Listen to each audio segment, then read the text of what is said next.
तो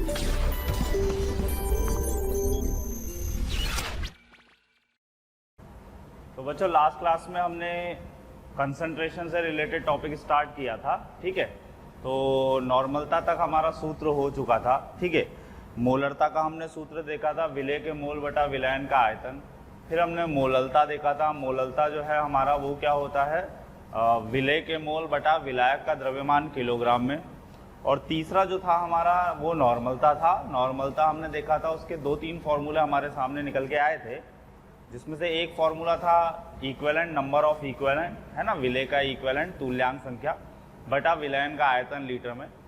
दूसरा जो था अपना W upon gram equivalent mass into volume of solution in litre, और उसी को हम ग्राम इक्विवेलेंट मास को हम मोल और वैलेंसी फैक्टर में भी कन्वर्ट कर सकते थे। तो उसी से रिलेटेड क्वेश्चंस को आगे बढ़ाते हैं। देखो, तो पहला क्वेश्चन है आपका 200 ml 30% W/V ग्लूकोज विलयन बनाने के लिए ग्लूकोज के द्रव्यमान की गणना कीजिए। भाई आपको 30% W/V ग्लूकोज का विलयन दिया हुआ है, जिसका आयतन कितना है 200 ml। तो ग्लूकोज का द्रव्यमान निकालना है। सिंपल सा क्वेश्चन, विलयन का आयतन कितना है 200 ml, ठीक है। उस 200 ml का मैं क्या कर लेता हूँ 30% निकाल लेता हूँ। 30% कैसे निकालेंगे, इंटू 30/100, ठीक है। तो WV बराबर ये हो गया 0.032 या 60 ग्राम मेरे को क्या रहेगी, ग्लूकोज की आवश्यकता रहेगी, ठीक है। ये तो हो गया हमारा पहला क्वेश्चन। दूसरे क्वेश्चन की तरफ चलते हैं। Solution number of second question, 30% W/W urea विलयन जिसका घनत्व 1.2 ग्राम पर ml है की मोलरता ज्ञात कीजिए। तो याद करो, जो डायरेक्ट फॉर्मूला हमने W/W के लिए पढ़ा था वो क्या था, molarity is equals to W/W percentage into density into 10 upon molar mass of solute. तो W/W परसेंट कितना है आपका 30, इंटू डेंसिटी कितनी है अपनी 1.2 ग्राम पर ml, into 10 upon molar mass of solute यानी कि यूरिया, यानी कितना हो जाएगा 60, तो हो जाएगा 2 यानी 0.6, यानी फाइनली आंसर कितना हो जाएगा अपना 6 ग्राम, ठीक है, 6 m सॉरी, यानी जो मोलरता है इस सॉल्यूशन की वो कितनी आ जाएगी 6 m आ जाएगी, ठीक है बच्चों। अभी तीसरा सॉल्यूशन देखते हैं। 10 ग्राम H3PO3 की 500 ml विलयन में नॉर्मलता ज्ञात कीजिए। अपने को 10 ग्राम क्या दे दिया बच्चों, विलयन का H3PO3 का द्रव्यमान दे दिया, 500 ml विलयन का आयतन दे दिया, अपने को नॉर्मलता ज्ञात करनी है।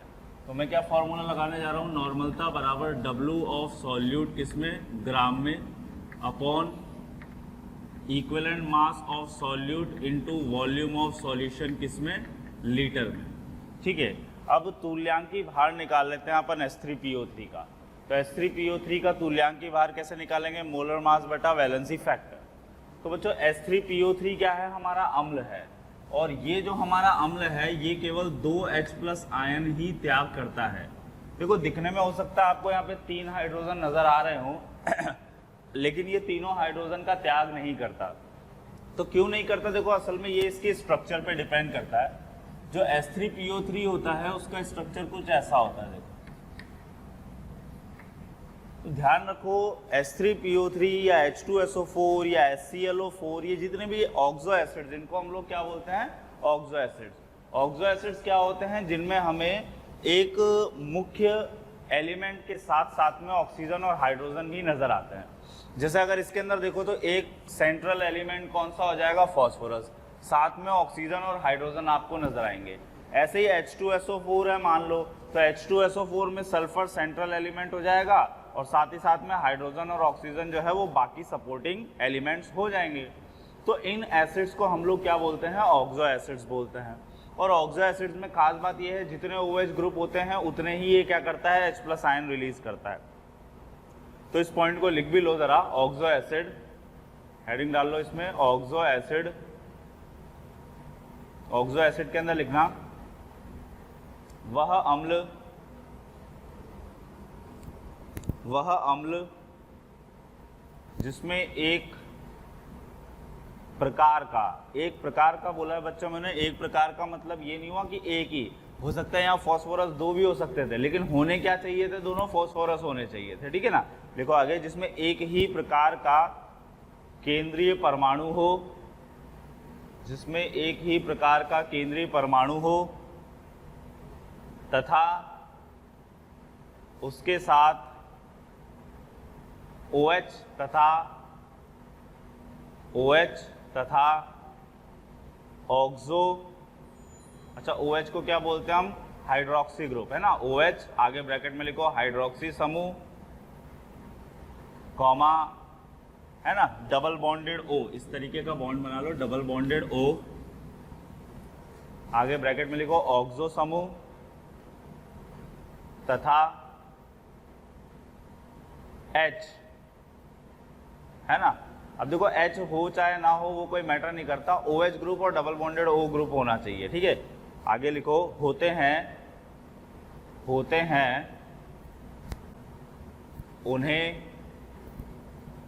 उन्हें ऑक्सो अम्ल कहा जाता है, उन्हें ऑक्सो अम्ल कहा जाता है, ठीक है। तो उनको क्या बोलते हैं हम लोग, ऑक्सो अम्ल बोलते हैं। अगली लाइन में लिखो स्टार मार्क करके, ऑक्सो अम्ल में जितने OH समूह होते हैं, ऑक्सो अम्ल में जितने OH समूह होते हैं उतने ही H+ आयन का वह त्याग करता है, उतने ही H+ आयन का वह त्याग करता है, ठीक है। जैसे यहाँ पे 2 OH समूह हैं तो ये कितना H+ आयन का त्याग करेगा, 2 का करेगा, ठीक है। सल्फ्यूरिक एसिड, देखो सल्फ्यूरिक एसिड का भी स्ट्रक्चर समझ लो, H2SO4 जो है वो sulphur double bonded oxygen, OH group double bonded oxygen. तो H2SO4 के अंदर भी कितने OH ग्रुप हैं, 2, इसीलिए ये भी 2 H+ आयन रिलीज करता है। मान लो H3PO4 दे दिया तुमको, तो H3PO4 क्या हो गया, phosphorus double bonded oxygen, OH, तो यहाँ पे भी कितने OH ग्रुप हो गए, 3 हो गए, तो ये कितने H+ आयन रिलीज करेगा, 3 H+ आयन रिलीज करेगा, ठीक है। अब रही ये स्ट्रक्चर तुमको बनाना कैसा है, तो ये स्ट्रक्चर देखो तुमको बनाना अपने आप आ जाएगा जब तुम इनऑर्गेनिक केमिस्ट्री के अंदर पढ़ोगे, ठीक है। इनऑर्गेनिक केमिस्ट्री के अंदर ये सब स्ट्रक्चर्स बनाने आपको बताए जाएंगे, तो अभी दिमाग पे इतना जोर मत डालो, बस इतना सा ध्यान रखो, ठीक है, कि जो हमारा सल्फर है, H2SO4 है, H3PO4 है या H3PO3 है, इनके अंदर H+ आयन कितना है। या अगर इनऑर्गेनिक केमिस्ट्री से पहले अपना रेडॉक्स केमिस्ट्री अगर स्टार्ट हो जाएगा तो रेडॉक्स केमिस्ट्री के अंदर भी हम इसके स्ट्रक्चर बनाना सीखते हैं, ठीक है ना। तो अभी इतना बड़े लेवल पे इसको हम नहीं लेके जा रहे हैं, रेडॉक्स केमिस्ट्री के अंदर या इनऑर्गेनिक के अंदर आप लोग इसको समझ जाओगे। तो फिलहाल H3PO3 जो है हमारा, इसमें वैलेंसी फैक्टर कितना हो जाएगा हमारा, 2, इसका वैलेंसी फैक्टर हो गया 2। चलिए अभी इक्विवेलेंट मास निकाल लेते हैं। H3PO3 का मोलर मास, H3PO3 का मोलर मास कैलकुलेट कर लेते हैं। ऑक्सीजन 3 है तो 48 हो जाएगा, फॉस्फोरस का 31 हो जाएगा, 3 हाइड्रोजन का 3, तो 8 4 12 का 2, 4 4 8 82, ठीक है। 82 क्या हो गया, इसका मोलर द्रव्यमान हो गया। हमें पता है इक्विवेलेंट मास अगर निकालना है तो फॉर्मूला क्या होता है, मोलर द्रव्यमान बटा वैलेंसी फैक्टर। तो मोलर द्रव्यमान कितना आ चुका है हमारे पास, 82, और जो इसका वैलेंसी फैक्टर है वो कितना आ चुका है हमारे पास, 2। तो इसको सॉल्व कर लेते हैं, ये हो जाएगा हमारा 2 4 जा 8, 41 हमारा क्या आ जाएगा, तुल्यांकी भार आ जाएगा। अभी नॉर्मलता ज्ञात करनी है हमें, तो वेट कितना दिया हुआ है बच्चों हमको, 10 ग्राम दिया हुआ है H3PO3 का, तो ये ले लिया हमने 10 ग्राम बटा तुल्यांकी भार हो जाएगा 41, और वॉल्यूम ऑफ सॉल्यूशन लीटर में पुट करना है। 500 ml को लीटर में कन्वर्ट करोगे तो 0.5 लीटर आएगा। 0.5 लीटर को लिख दिया हमने हाफ, यानी कि 1/2, यानी ये कितना सॉल्व होकर आ जाएगा, 20/41। इसको आप लोग जैसा भी ऑप्शन दिया हो उसके अकॉर्डिंग उसको हम लोग क्या कर लेंगे, एडजस्ट कर लेंगे। So this is the final normality of the solution. चलो अगले सवाल की तरफ बढ़ते हैं। अगले क्वेश्चन में वो बोल रहा है 5 ग्राम इक्विवेलेंट, ठीक है, CaCO3 के लिए जाएं तो उसका द्रव्यमान ज्ञात कीजिए। तो भाई 5 इक्विवेलेंट अपने को दिया है। अब ध्यान रखो इक्विवेलेंट बराबर क्या होता है बच्चों, वेट अपॉन इक्विवेलेंट मास। तो मैं CaCO3 का इक्विवेलेंट मास निकाल लेता हूँ। नंबर ऑफ इक्विवेलेंट हमें दिए हुए हैं, वेट आ जाएगा। तो इक्विवेलेंट मास बराबर कैल्शियम कार्बोनेट का मोलर मास कितना होता है 100। अब CaCO3 जो है वो लवण है, लवण के अंदर हम क्या देखते हैं, धनायन और ऋणायन का जो आवेश होता है उस आवेश के मैग्नीट्यूड का एलसीएम लिया जाता है। तो CaCO3 है, ठीक है, CaCO3 इसको तोड़ लेते हैं, ये टूट जाएगा कैल्शियम +2 में और CO3 -2 में। तो ये दो और ये दो, दोनों तरफ दो दो है, तो दो का एलसीएम कितना आएगा, 2 आएगा। तो इधर मैं 2 से डिवाइड कर देता हूँ, वैलेंसी फैक्टर 2 पुट कर दिया। सॉल्व करोगे तो इक्विवेलेंट मास कितना आ जाएगा, इसका 50 आ जाएगा। अभी वेट बराबर number of equivalent into equivalent mass. Number of equivalent अपने को कितने दिए हुए हैं बच्चों, 5 दिए हुए हैं, ये हो गया 5, और इक्विवेलेंट मास कितना हो गया इसका 50, यानी इसको सॉल्व करेंगे तो कितना आ जाएगा हमारे पास 250 ग्राम। इसका मतलब क्या है, यानी कि अगर मैं 5 इक्विवेलेंट कैल्शियम कार्बोनेट के लेता हूं तो उस 5 इक्विवेलेंट कैल्शियम कार्बोनेट के अंदर जो द्रव्यमान होगा वो कितना हो जाएगा अपना, सीधे सीधे 250 ग्राम हो जाएगा द्रव्यमान। ठीक है बच्चों, चलो अभी अगले सवाल की तरफ चलते हैं। अगला है हमारा क्वेश्चन नंबर 5। क्वेश्चन नंबर 5 के अंदर क्या बोल रहा है, देखो 2 मोल ऑक्जेलिक अम्ल, हमें क्या दे दिया है, ऑक्जेलिक अम्ल दे दिया है। अच्छा, ऑक्जेलिक अम्ल क्या होता है,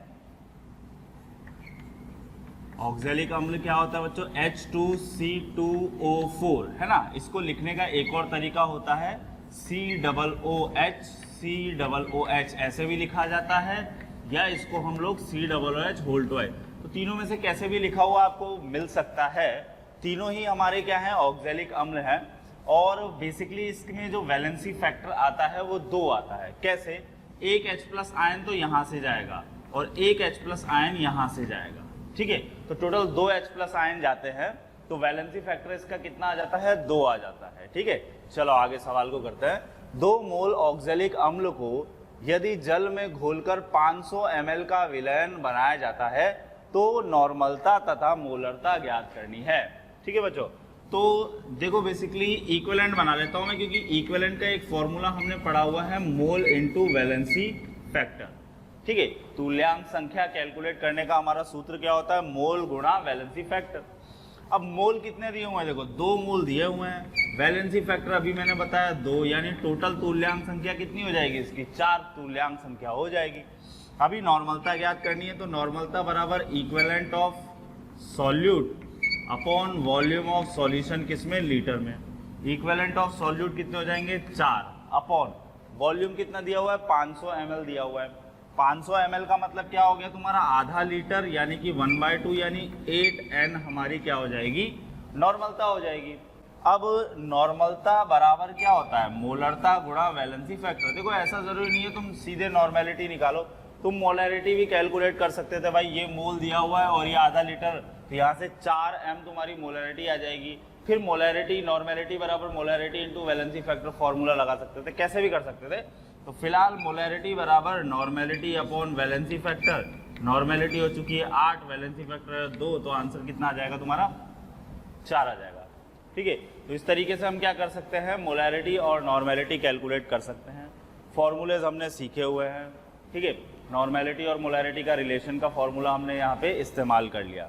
तो यहाँ तक बच्चों अभी नॉर्मलता तक हमने फॉर्मूलेज बहुत सारे सीखे हुए हैं। मैंने पहले ही बताया था आपको, फॉर्मूलेज को लिखो, उसको रोज़ सवेरे देखो, तभी ये फॉर्मूलेज याद होंगे।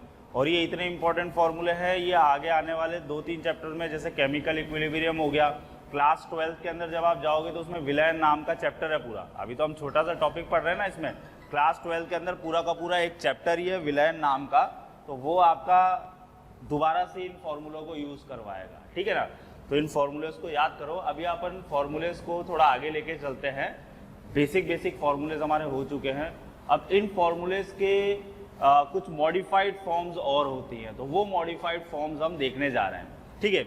इसमें सबसे पहला जो हमारा मॉडिफाइड फॉर्म है वो कौन सा है, तनुकरण सूत्र, ठीक है। तो चलो उसको देखते हैं अपन। तो बच्चों देखो अभी हम देखते हैं तनुकरण सूत्र, जो अभी मैंने बताया आपको, ठीक है। तो हेडिंग डाल लो, तनुकरण सूत्र, जिसको इंग्लिश में हम लोग बोलते हैं डाइल्यूशन फॉर्मूला।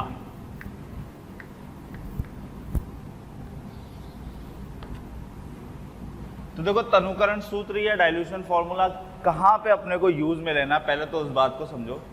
जैसे मान लो आपके पास क्या है, एक ग्लूकोज का विलयन है, उसकी कुछ रेटिंग है, मान लो 2m है या 2n, कुछ जो भी दे रखी है, और कुछ आयतन होगा जैसे 200 ml 300 ml होगा विलयन का आयतन। दूसरा भी ग्लूकोज का सॉल्यूशन है, ठीक है, उसकी अपनी अलग रेटिंग है। अब उन दोनों विलयन को तुमने मिला दिया, ठीक है, फाइनल विलयन बन गया। अब फाइनल विलयन की तुम्हें मोलरता और नॉर्मलता वो ज्ञात करने को कहेगा, तो ऐसी जगह पे हमें कौन सा फॉर्मूला इस्तेमाल करना होता है, तनुकरण फॉर्मूला इस्तेमाल करना होता है, ठीक है। तो बेसिकली यहाँ पे पहले अपन इसमें भी अलग अलग पैटर्न चलते हैं। ये जो मैंने अभी आपको बताया दोनों को मिला दिया, ये हम इसके अगले वाले फॉर्मूले के साथ इंप्लीमेंट करके इंटरमिक्सिंग ऑफ टू सॉल्यूशन वाले सेक्शन में देखेंगे, ठीक है। अभी डाइल्यूशन फॉर्मूला में अपन सिंपल सा पैटर्न ये देखने वाले हैं कि भाई अपने पास कोई एक विलयन है, उसमें हमने पानी मिला दिया, और पानी मिलाने के बाद क्या बन गया, वो अपना फाइनल विलयन जो बना उसकी हमें क्या कैलकुलेट करनी रहेगी, मोलैरिटी। और जो इससे पहले मैंने बोला था वो हम इंटरमिक्सिंग ऑफ टू सॉल्यूशन के साथ कंबाइन करके पढ़ेंगे, ठीक है। तो अभी सिंपल वाली स्टडी करते हैं अपन। भाई ये मान लो अपने पास कोई एक सॉल्यूशन है, ठीक है, ये कोई अपने पास एक सॉल्यूशन है, इसकी मोलैरिटी मान लो m1 है, वॉल्यूम मान लो v1 है, नॉर्मेलिटी मान लो n1 है, और विलय के मोल मान लो nb है। अभी मैंने क्या किया, इसके अंदर H2O ऐड कर दिया, ठीक है। अभी H2O ऐड करने का मतलब क्या हो गया, इसका तनुकरण हो गया। तो तनुकरण कर दिया मैंने, यानी कि डाइल्यूशन कर दिया, तो ये मेरा फाइनल सॉल्यूशन जो बना, इसकी मोलैरिटी तो मेरी ऑब्वियस सी बात है बदल जाएगी, नॉर्मेलिटी भी बदल जाएगी। अब वॉल्यूम क्या होगा, V1 plus volume of water होगा। तो मैं V1 plus volume of water ना लिख के सीधे इसको V2 ही लिख देता हूँ। अच्छा, क्या मेरे विलय के मोलों पे कोई असर पड़ेगा? नहीं भाई, विलय के मोलों पे कोई असर नहीं पड़ेगा, हमने तो केवल पानी मिलाया है ना। तो पानी मिलाया तो विलय के मोलों पे कैसे असर पड़ेगा, यानी जितने विलय के मोल यहाँ थे उतने ही विलय के मोल यहाँ पर भी रहने वाले हैं। आ रही बात समझ में? चलो अभी डेरिवेशन देखते हैं। तो मोलैरिटी का फॉर्मूला विलय के मोल बटा विलयन का आयतन लीटर में, ठीक है। यहाँ पे भी यही चलेगा, m2 बराबर nb अपॉन v2। अब देखो दोनों इक्वेशन में nb कॉमन है ना, तो मैं दोनों तरफ nb को इक्वेट करने जा रहा हूँ। तो m1 v1 बराबर m2 v2 हमारा क्या बन जाएगा, फाइनल फॉर्मूला बन जाएगा। m1 v1 क्या हो जाएगा, डाइल्यूशन के पहले, ठीक है, विलयन की मोलरता तथा आयतन। m2 v2 क्या हो जाएगा, डाइल्यूशन के बाद विलयन की मोलरता तथा आयतन। चलो ये तो हो गया हमारा डाइल्यूशन फॉर्मूला। अभी इसी जगह पे मोलैरिटी की जगह पे तुम नॉर्मेलिटी भी लिख सकते हो, यानी कि n1 v1 बराबर n2 v2 भी हम लिख सकते हैं, कोई प्रॉब्लम वाली बात यहाँ पे नहीं है। n1 v1 बराबर n2 v2 हो जाएगा। n1 v1 क्या हो जाएगा हमारा, तनुकरण के पहले नॉर्मलता तथा आयतन। n2 v2 क्या हो जाएगा, तनुकरण के बाद नॉर्मलता तथा आयतन। अब देखो ये फॉर्मूला इम्प्लीमेंट कैसे करना है, बहुत ही सिंपल सा है। इस पे एग्जाम्पल समझते हैं अपन। मान लीजिए ये हमारे पास कोई एक कंटेनर है, इस कंटेनर की 2m और 500 ml इसका आयतन दिया हुआ है। अभी मैंने क्या किया, इसके अंदर 200 ml जल मिला दिया, ठीक है।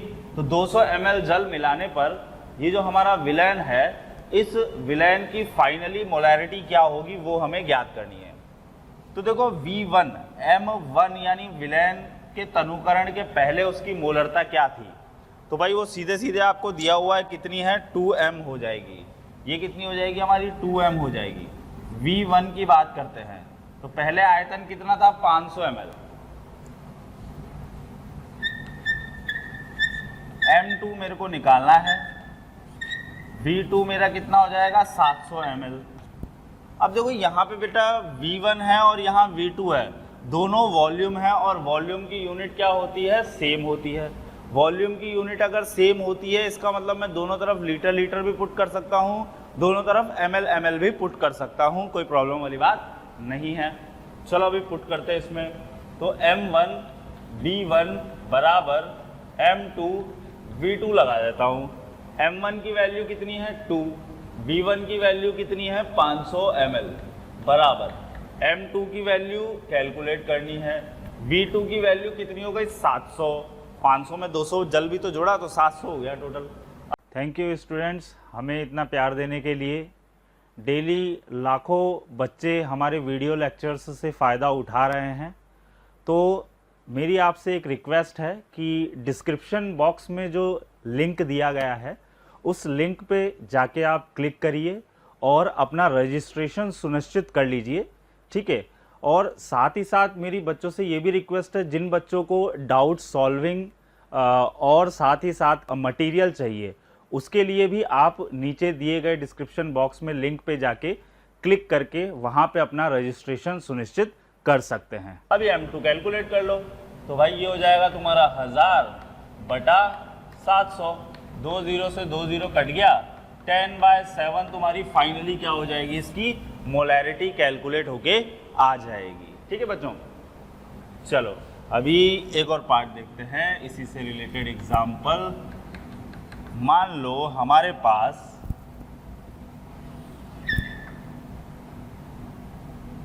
5m 10 लीटर का विलयन है, इसमें हमने कुछ वाटर ऐड किया, फाइनली जो सॉल्यूशन है उसकी रेटिंग चली गई 2m। ठीक है, तो तुम्हें वॉल्यूम ऑफ वाटर ज्ञात करना है कि भाई हमने इसमें कितना ml पानी मिलाया। तो देखो ये करने के लिए क्या करूंगा मैं, देखो यहाँ पे मान लो 500 ml है और यहाँ पे 700 ml है, 700 में से 500 माइनस कर दूंगा तो 200 ml आएगा मेरे पास। तो सीधे सीधे मुझे ये पता चल गया 200 ml मैंने इसके अंदर पानी मिलाया हुआ था। अभी यहाँ पे भी मैं यही करने वाला हूँ। क्या करेंगे हम, m1v1 बराबर m2v2। m1 की वैल्यू हो गई 5, v1 की वैल्यू हो गई 10, m2 की वैल्यू दे रखी है अपने को 2 और v2 की वैल्यू मैं कैलकुलेट करने वाला हूँ। तो v2 हो जाएगा भाई 50/2, यानी कितना हो जाएगा 25 लीटर। हाँ लीटर में चल रहा था ना, तो लीटर में आएगा। अब वॉल्यूम ऑफ वाटर निकालने के लिए मैं क्या करूँगा, v2 माइनस v1 कर दूंगा। क्यों भाई, क्योंकि पहले 10 लीटर था, अभी फाइनली कितना हुआ अगर वो पता है, फाइनल में से माइनस इनिशियल कर दूंगा तभी तो मेरे को पता चलेगा वाटर कितना मिलाया था। तो ये कितना हो जाएगा मेरा 25 माइनस 10, यानी कि 15 लीटर में इसके अंदर क्या करूंगा बच्चों, पानी मिलाऊंगा, तब जाके मेरी ये रेटिंग निकल के आएगी। ठीक है, तो कुछ इस तरीके से हमारे क्वेश्चंस बनते हैं। वो मोलैरिटी की जगह पे आपको नॉर्मेलिटी भी दे सकता है। ठीक है, चलो एक और सवाल देखते हैं। मान लीजिए ये अपने को दिया हुआ है 2.5m 100 ml। इस 100 ml के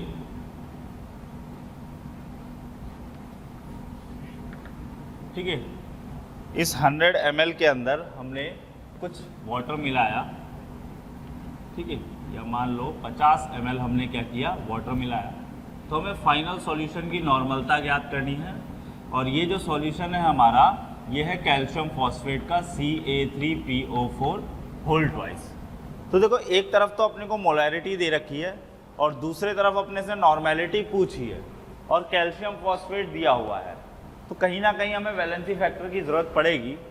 पर फिलहाल मैं क्या करूँगा, यहाँ मोलैरिटी दी है ना, तो यहाँ पे भी मोलैरिटी ही कैलकुलेट करूँगा, बाद में उसको नॉर्मेलिटी में कन्वर्ट करूँगा। तो कैसे करेंगे ज़रा देखना। m1 की वैल्यू बोलो 2.5, v1 की वैल्यू बोलो 100 ml। ठीक है, m2 की वैल्यू कैलकुलेट करूँगा और v2 की वैल्यू, भाई 100 ml में 50 ml तुमने पानी मिला दिया ना, तो टोटल आयतन कितना हो गया तुम्हारा, 150 ml हमारा टोटल आयतन हो जाएगा। अभी फॉर्मूला लगा लेते हैं हम, m1v1 बराबर m2v2। m1 की वैल्यू हो गई 2.5, v1 की वैल्यु हो गई 100 ml, m2 की वैल्यू कैलकुलेट करना है और ये हो गया 150 ml। m2 की वैल्यू हो जाएगी भाई 250/150, 5 3 15, 5 5 25, यानी कि 5/3 जो है हमारी फाइनली मोलैरिटी हो जाएगी। तो ये तो बच्चों आई हमारी मोलैरिटी। अब नॉर्मेलिटी निकालनी है, तो नॉर्मेलिटी बराबर क्या हो जाएगा, molarity into valency factor. Molarity बोलो कितनी आ गई, 5/3। वैलेंसी फैक्टर कैल्शियम फॉस्फेट का देखते हैं, तो भाई जो हमारा Ca3 CA3PO4 होल ट्वाइस है, ठीक है। इसको हम तोड़ेंगे तो कैल्शियम +2 मिलेगा और PO4 -3 मिलेगा। तो एक तरफ 2 है, दूसरी तरफ 3 है, तो 2 और 3 का वैलेंसी फैक्टर कितना हो जाएगा बच्चों? 6 हो जाएगा। तो यहाँ वैलेंसी फैक्टर हमने 6 लिख दिया, तो हो गया 3 2 6, यानी कितना आ जाएगा फाइनली 5 2 10, एंड जो है हमें क्या मिल जाएगी बच्चों? नॉर्मलता मिल जाएगी। तो इस तरीके से हम लोग क्या करते हैं? डाइल्यूशन वाला फॉर्मूला इस्तेमाल करते हैं। अच्छा, एक बात और समझ में आ रही होगी आप लोगों को, जैसे जैसे हम तनुकरण करते जाएंगे विलयन की सांद्रता क्या होती जाएगी? घटती जाएगी, ऑब्वियस सी बात है, ठीक है। चलो एक सवाल और करते हैं इस पे, फिर आगे बढ़ेंगे हम लोग। मान लो ये हमारे पास एक विलयन है HClO4 का। HClO4 का वैलेंसी फैक्टर कितना आ जाएगा बच्चों? 1 आ जाएगा, ठीक है। या सिंपल सा ले लेते हैं थोड़ा सा, जैसे कि हमारा क्या हो गया? एसिटिक अम्ल है ना, CH3COOH + H2O हमने ले लिया, ठीक है। अभी CH3COOH के हमने 2 इक्विवेलेंट ले लिए, ठीक है। 1500 ml इसमें पानी मिला दिया। अभी फाइनली जो विलयन है हमारा, ठीक है, फाइनली जो हमारा विलयन है उसको बनाने के लिए हमने इसमें क्या किया बच्चों? 500 ml जल मिलाया।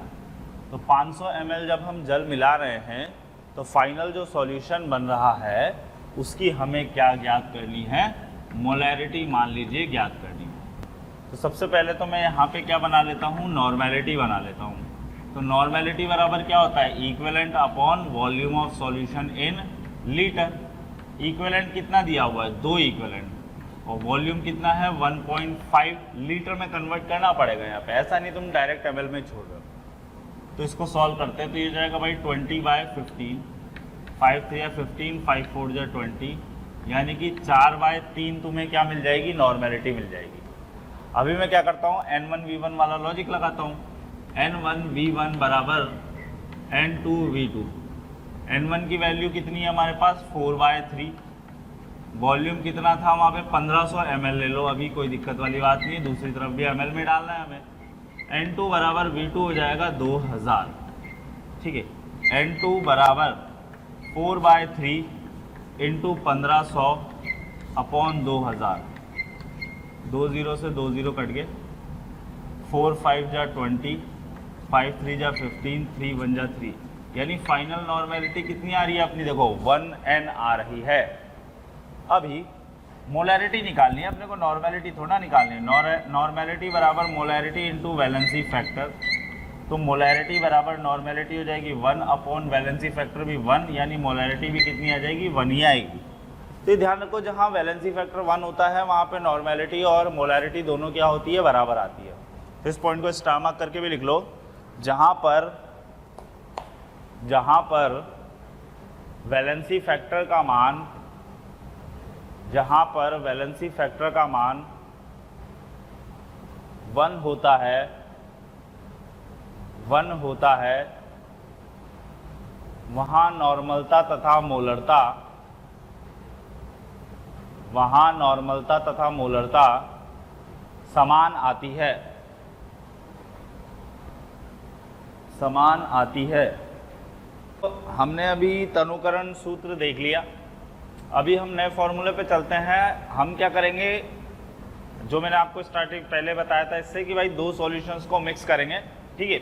और उस 2 सॉल्यूशंस को मिक्स करने के बाद उसकी नॉर्मलता कैसे ज्ञात करेंगे? अगर उसमें हम पानी मिला देंगे तो उसकी नॉर्मलता कैसे ज्ञात होगी या मोलरता कैसे ज्ञात होगी? तो देखो, इसको हम लोग बोलते हैं 2, लिख लो, हेडिंग डाल लो, 2 विलयन समान विलेय तथा विलायक वाले, 2 विलयन समान विलेय तथा विलायक वाले मिलाने पर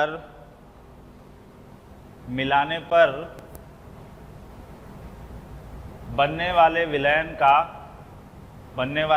की सांद्रता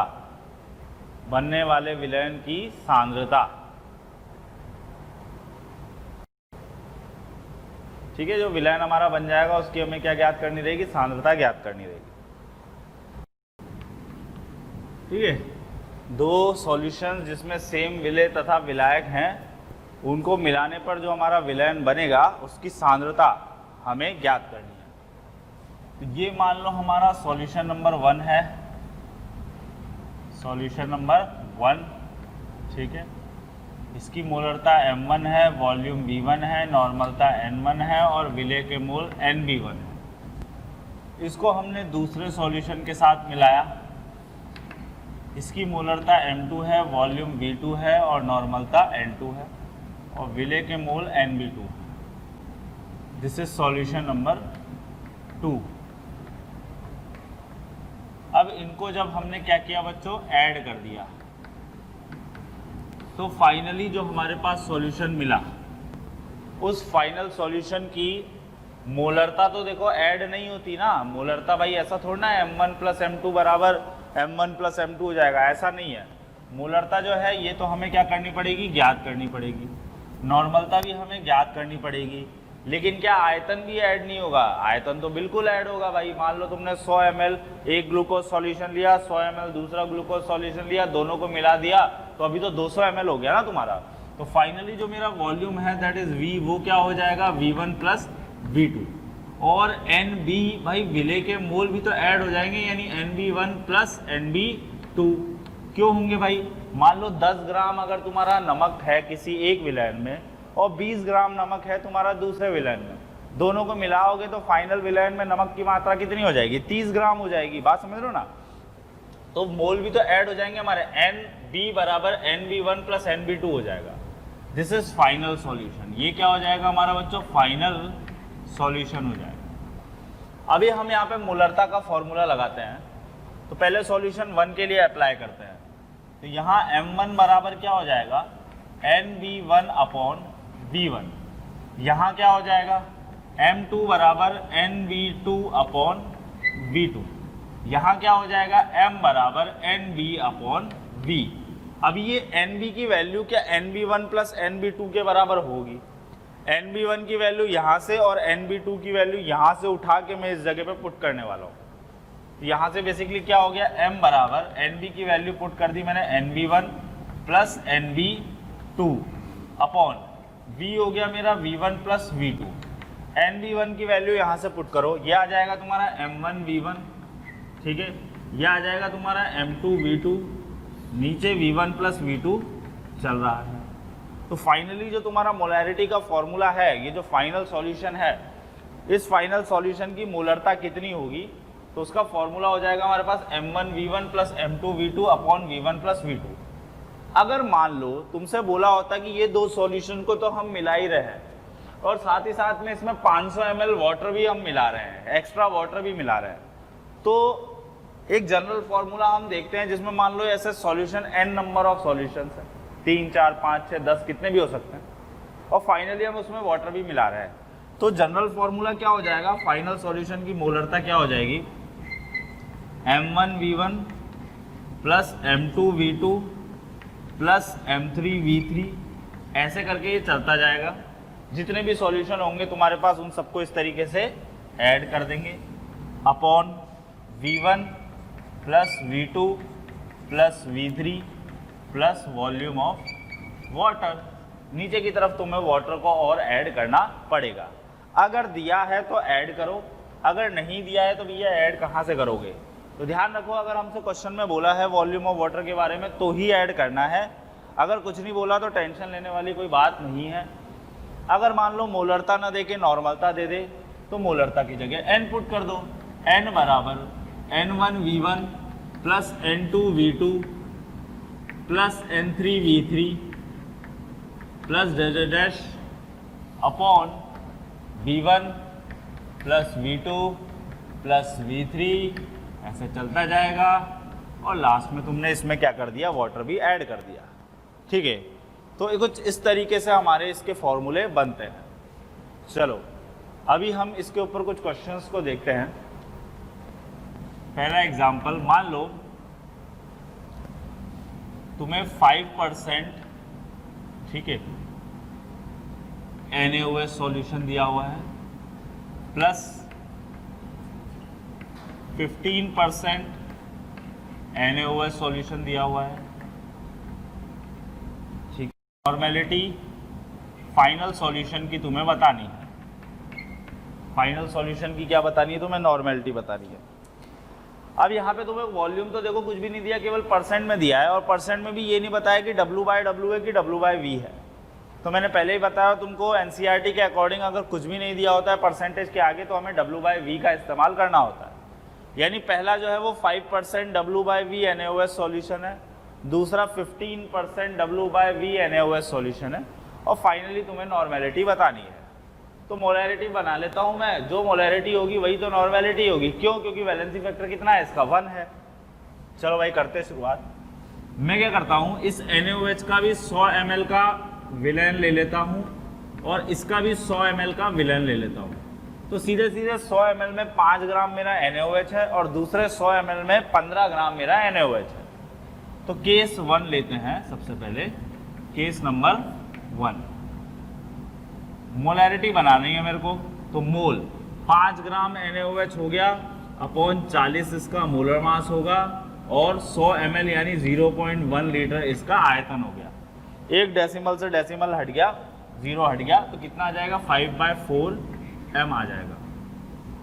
case number second, case second में जो मोलैरिटी है हमारी वो कितनी होगी, 15/40 गुणा 0.1, यानी ये आ जाएगा मेरा 15/4 m। ठीक है बच्चों, ये आ गया अभी यहाँ तक। अभी अपने को फाइनली क्या करना है, ऐड करना है इनको। तो m बराबर क्या हो जाएगा मेरा, अच्छा मोलैरिटी जो है वही मेरी क्या होगी, नॉर्मेलिटी, तो सीधे नॉर्मेलिटी निकाल लेता हूँ। n बराबर N1V1 plus N2V2 upon V1 plus V2। N1 की वैल्यू देखते हैं, ठीक है, 5/4, ठीक है, इधर लिख लेते हैं। N1 की वैल्यू कितनी हो जाएगी हमारी, 5/4 इंटू वॉल्यूम। भाई देखो यहाँ ml में पुट करो, यहाँ ml में पुट करो, नीचे भी ml में चलने दो, कोई भी फर्क नहीं पड़ने वाला। तो 5/4 इंटू 100 प्लस इधर आ जाएगा हमारा 15/4 इंटू 100 अपॉन 100 प्लस 100। अब देखो यहाँ उसने वाटर नहीं दिया, अगर वाटर दिया होता तो मैं वाटर को भी यहाँ पे क्या कर रहा होता है, ऐड कर रहा होता। चलो सॉल्व कर लेते हैं इसको। n बराबर, देखो यहाँ से 100 लेके 100 कट कर दोगे तो नीचे 2 बच जाएगा, 5/4 प्लस 15/4 गुणा 1/2। हाँ, 1 जो 2 था उसको मैंने ऊपर ले जाके 1/2 लिख दिया। यहाँ पे 4 LCM ले लेता हूँ, तो ऊपर कितना आ जाएगा, 20 गुणा 1/2, 4 5 जा 20, यानी कि 2.5 जो होगा मेरी फाइनल नॉर्मेलिटी हो जाएगी सॉल्यूशन की। अगर मोलैरिटी पूछी होती तो m का इस्तेमाल कर रहा होता मैं, और कोई भी फर्क यहाँ पे नहीं है।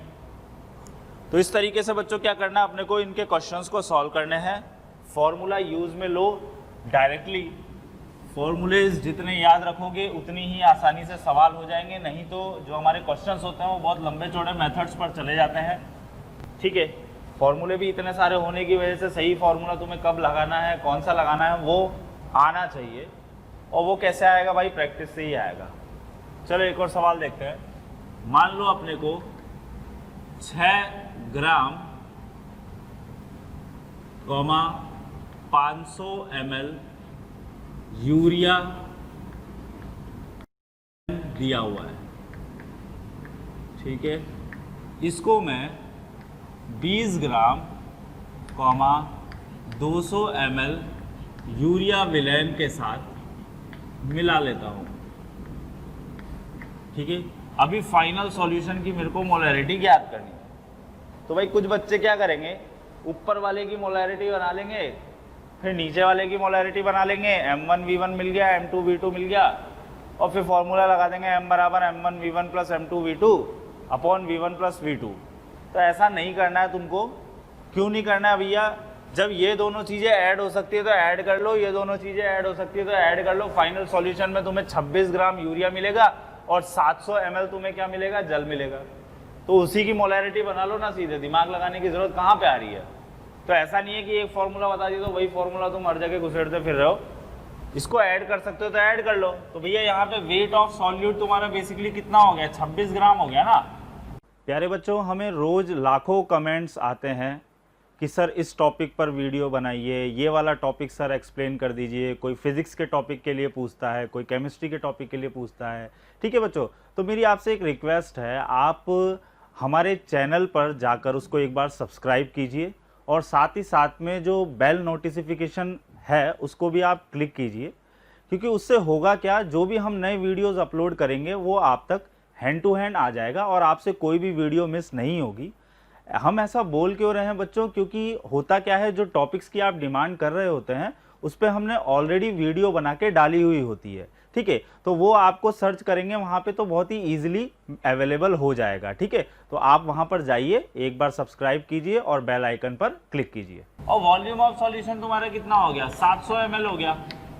ठीक है, अभी मोल बना लेते हैं। NB बराबर 26/60 हो जाएगा और वॉल्यूम ऑफ सॉल्यूशन तुम्हारा कितना हो जाएगा भाई, 0.7 लीटर।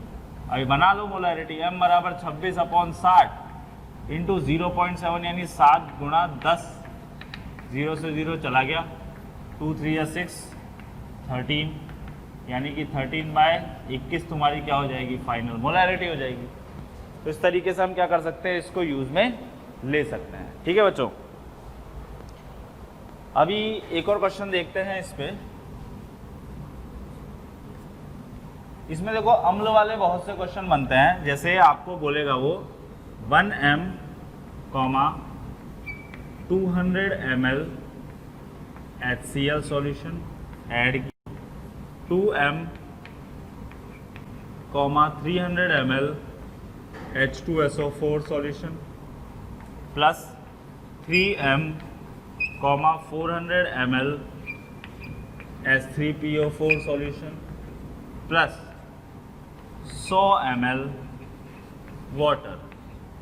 ठीक है, तो कुछ इस तरीके से वो आपको इंफॉर्मेशन देगा और बोलेगा जो फाइनली हमारा सॉल्यूशन बन रहा है ना, उस सॉल्यूशन की मोलरता या नॉर्मलता ज्ञात करो।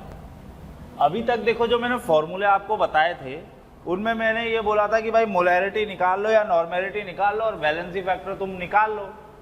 जैसे NaOH वैलेंसी फैक्टर 1 हो गया तो 1 के अकॉर्डिंग ही वहाँ पूरा नॉर्मेलिटी और मोलैरिटी का रिलेशन का गेम चलेगा, या H2SO4 है तो 2 वैलेंसी फैक्टर के अकॉर्डिंग पूरा गेम चलेगा। लेकिन ये जो मैंने एग्जाम्पल लिया है इसमें भैया 1 वैलेंसी फैक्टर के अकॉर्डिंग गेम नहीं चलने वाला है। क्यों? क्योंकि जो तुम्हारा फाइनल सॉल्यूशन होगा उसमें HCl, H2SO4 और H3PO4 तीनों ही चीज़ें होने वाली है। तो यहाँ पे कभी भी हम ऐसा नहीं करेंगे कि मोलैरिटी निकाल ली और वैलेंसी फैक्टर से मल्टीप्लाई करके नॉर्मेलिटी बना लेंगे। ऐसा नहीं भाई, वैलेंसी फैक्टर लोगे क्या, 1 लोगे, 2 लोगे कि 3 लोगे, तो यहाँ पे ऐसा नहीं करना है। इसमें हमें मोलैरिटी अलग ही मेथड से निकालना होता है, नॉर्मेलिटी अलग ही मेथड से निकालना होता है। ठीक है, तो लिखो ज़रा पहले तो यहाँ पे स्टामा करके। इस प्रकार के क्वेश्चंस में हमें नॉर्मलता तथा मोलरता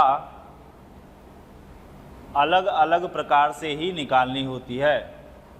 हमें नॉर्मलता तथा मोलरता अलग अलग प्रकार से ही निकालनी होती है। ठीक है, तो मैं पहले मोलरता निकालता हूँ फिर नॉर्मलता बताऊंगा कैसे निकालेंगे। ठीक है, चलो तो मोलरता तो तुम्हें दिख ही रहा है, सीधे सीधे डायरेक्ट फार्मूला लगाना है। मोलैरिटी बराबर M1V1 plus M2V2 upon V1 plus V2 plus volume of water. Values put कर लेते हैं। तो M1 की वैल्यू कितनी हो गई, 1 है ना। अब देखो यहाँ वॉल्यूम तुम ml में चलने दो, कोई फर्क नहीं पड़ने वाला। 1 × 200 प्लस इधर हो जाएगा हमारा 2 × 300 प्लस ये हो जाएगा 3 × 400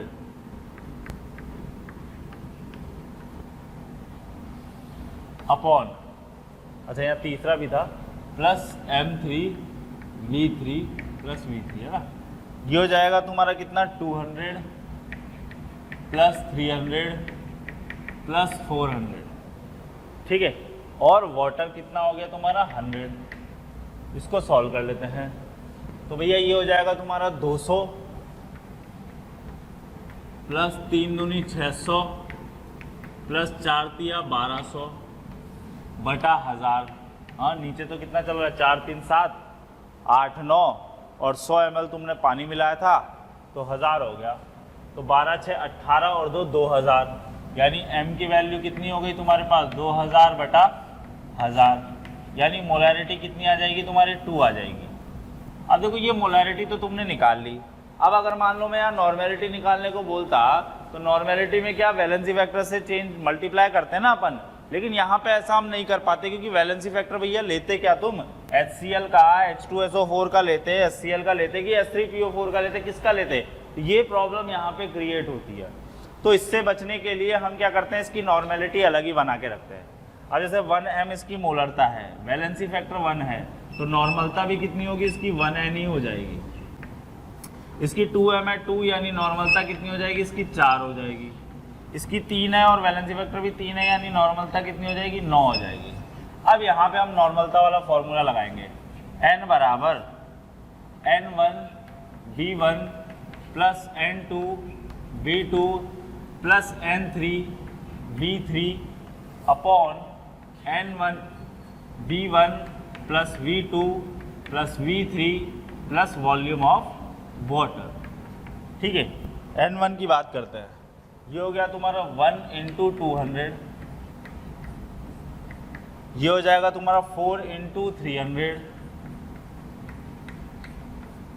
ये हो जाएगा तुम्हारा 9 into 400 upon 200 plus 300 plus 400 plus 100। ठीक है, इज इक्वल्स टू भाई ये हो गया तुम्हारा 200 प्लस 4 तिया 1200 प्लस 9 4 जा 3600 बटा 1000। ठीक है, आगे सिंप्लीफाई कर लेते हैं इसको। ये हो जाएगा तुम्हारा भाई 6 2 8, ठीक है, 6 7 8 9 10 का 0 बचा 1 3 4 5 1 2 अपॉन 1000, यानी बेसिकली कितना n आ जाएगा तुम्हारा 5n आ जाएगा। तो इस तरीके से क्या करना है हमें, ऐसे क्वेश्चंस के अंदर नॉर्मलता ज्ञात करनी है बच्चों। ठीक है ना, तो n बराबर 5000 बटा 1000, यानी कि 5n हमारा क्या हो जाएगा, फाइनल आंसर हो जाएगा। तो इस तरीके से हमें बच्चों ये वाला फॉर्मूला इस्तेमाल करना होता है। तो आई थिंक आप समझ ही गए होंगे, ये कुछ 2 एप्लीकेशंस थी, एक तो तनुकरण सूत्र और दूसरा इंटरमिक्सिंग ऑफ 2 सॉल्यूशंस, जिसमें समान प्रकार के विलेय तथा विलायक उपस्थित होंगे। ठीक है, अभी हम कुछ क्वेश्चंस देखते हैं, मिक्स अप करके कुछ क्वेश्चंस को करते हैं। ठीक है,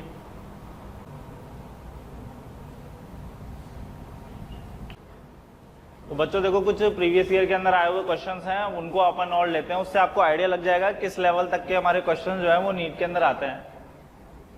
देखो बेसिकली पहला सवाल हमें दिया हुआ है AgNO3 और NaCl को हमने मिलाया, तो अभी यहाँ पे क्या होगी, रासायनिक अभिक्रिया होगी। AgNO3 और NaCl को मिलाने पर, अच्छा कितना कितना लिया है हमने, 50 ml दोनों का लिया है, एक का 16.9% लिया है, दूसरे का 5.8% लिया है। यहाँ पे आपको कुछ भी दिया हुआ नहीं है, केवल परसेंटेज बोल के छोड़ दिया है, तो इसका मतलब आपको क्या लेना है, वहाँ पे W/V फॉर्म के अंदर लेना है। आगे बोला है अभिक्रिया में बनने वाले अवक्षेप का द्रव्यमान ज्ञात कीजिए। तो बनने वाला अवक्षेप पहले तो अभिक्रिया लिख लेते हैं अपन, क्या दिया है देखो, AgNO3 जो है इसकी अभिक्रिया हमने NaCl के साथ करा दी, क्या बनेगा देखो AgCl। अब बच्चों देखो ये आपको याद होना चाहिए कि AgCl जो होता है ये अवक्षेप बनाता है, तो AgCl क्या बन गया, अवक्षेप, यानी इसका द्रव्यमान हमें ज्ञात करना है। और साथ ही साथ में हमें क्या दिया है, NaNO3, ये अपने को बाई प्रोडक्ट की फॉर्म में मिल जाएगा। बेसिकली हमें बनाना क्या है, AgCl का अवक्षेप बनाना है, तो AgCl का द्रव्यमान ज्ञात करना है। अब 50 ml 16.9% दिया हुआ है, W/V% है, तो मैं क्या करूंगा, 50 ml का 16.9% निकाल लूंगा, वो मेरे को AgNO3 का द्रव्यमान मिल जाएगा, मोल बना लूंगा। सेम यही NaCl के साथ गेम होगा, लिमिटिंग रिएजेंट फाइंड आउट करेंगे, सीमांत अभिकर्मक सीमांत अभिकर्मक के अकॉर्डिंग में AgCl का द्रव्यमान ज्ञात कर लूंगा और हमें आंसर मिल जाएगा। चलो भाई करते हैं स्टार्ट। सबसे पहले AgNO3 के लिए अपन कैलकुलेशन देख लेते हैं। AgNO3 के अंदर अगर बात करी जाए तो 50 ml का है ना वेट ऑफ AgNO3 कैसे निकालूंगा मैं? 50 ml का कितना परसेंट निकालना है बच्चों? 16.9% है ना। ये हो गया 2 8 जा 16, 2 4 जा 8, 2 5 जा 10। 8.45 ग्राम हमें क्या मिल गया बच्चों? AgNO3 मिल गया। अभी मोलर मास निकाल लेता हूँ AgNO3 का। तो ये हो गया तुम्हारा 108, 3 जो ऑक्सीजन है इसका 48 और नाइट्रोजन का 14, 8 दूनी 16 और 4 का 20, 0 बचा 2, 4 2 6 1 7, 170। इसका क्या आ जाएगा बच्चों? मोलर द्रव्यमान आ जाएगा। ठीक है, अब भी मोल बना लेते हैं। मोल ऑफ AgNO3 बराबर 170 है ना मोलर मास, और दिया गया द्रव्यमान है 8.45 अपॉन 170 मोल। ये मोल हमें इसके मिल गए। अभी यही काम हमें NaCl के साथ भी करना है। 50 ml का 5.8% बनाना है। तो NaCl के लिए भी मैंने क्या किया? वेट ऑफ NaCl बराबर 50 ml का 5.8%, 50 इंटू 5.8 अपॉन 100। ठीक है, ये हो जाएगा 2 2 जा 4, 2 9 जा 18, 2.9 ग्राम हमें इसका मिल गया। अभी मोल बना लेते हैं। मोल ऑफ NaCl बराबर ये हो जाएगा 2.9 upon 58.5 is the molar mass. अभी बच्चों 58.5 अपने को क्या मिल गया? इसका मोलर मास मिल गया। अभी इसको थोड़ा और सिंप्लीफाई कर लेते हैं, ठीक है, ताकि हमें एग्जैक्टली मिल सके, लिमिटिंग रिएजेंट पे अपन पहुंच सके ना। चलो 8.45 अपॉन 1.7 लेता हूं मैं, यानी 845 डिवाइडेड बाय 170। ठीक है, इंटू 10 की पावर 2, ऊपर जाके 10 की पावर -2 हो जाएगा। उसको हम डायरेक्टली बाद में लिख लेंगे। तो ये चला जाएगा बच्चों अपना 8 7 6 5 बार ले लेते हैं। 7 5 जा 35 बचा 3, 5 1 जा 5, 6 7 8 5 के आसपास लमसम जो है अपना मिल जाएगा। ठीक है, 4.95 ले लेते हैं। 4.95 अपने को यहाँ पे मिल जाएगा। तो ये अपना हो जाएगा 4.95 इंटू 10 की पावर -2 मोल। ठीक है, 2.9 डिवाइडेड बाय 58.5, तो ये हो गया बेसिकली 29 बटा 585। तो 2900 ले लेता हूं मैं, 2900 अपॉन 585। ठीक है, और दो जो डेसिमल है वो 10 की पावर -2 में डायरेक्टली चला जाएगा, है ना, सेम फॉर्म आ जाएगी।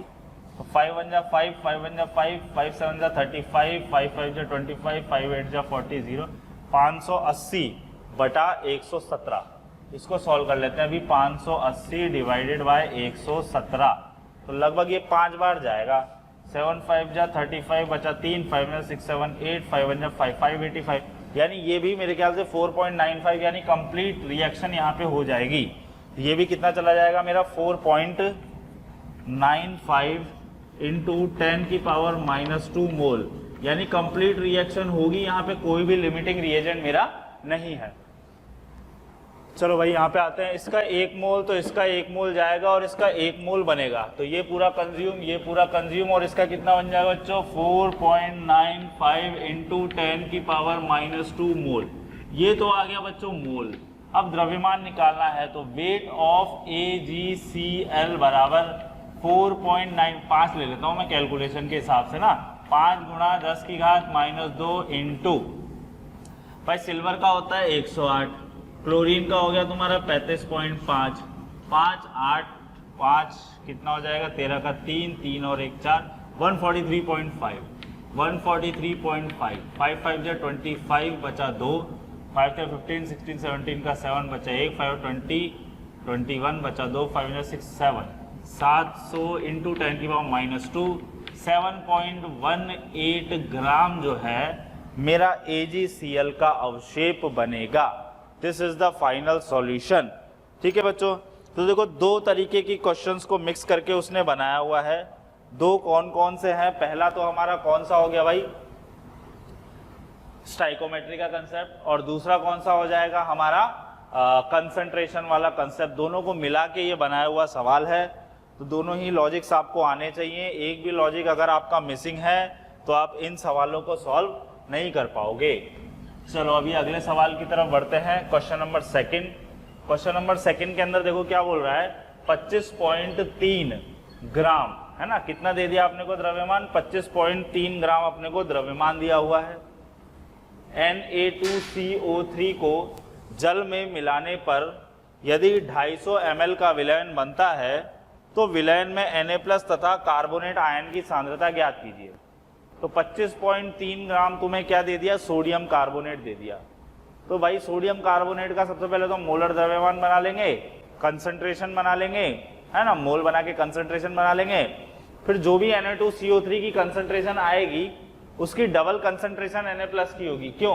क्योंकि देखो Na2CO3 जब टूटेगा तो 2 Na+ देगा और एक CO3 -2 देगा, तो Na+ की कंसंट्रेशन कितनी हो जाएगी, डबल हो जाएगी। और कार्बोनेट आयन की क्या होगी, जितनी है Na2CO3 की उतनी ही रहेगी। तो Na2CO3 का मोलर मास ज्ञात कर लेते हैं। तो 43 × 2 कितना हो जाएगा भाई, सॉरी 23 × 2 कितना हो जाएगा, 46। और कार्बोनेट का तो 60 होता है, सीधे सीधे याद रखो, 106 आ जाएगा। ठीक है, चलो भाई अभी मोल बनाते हैं।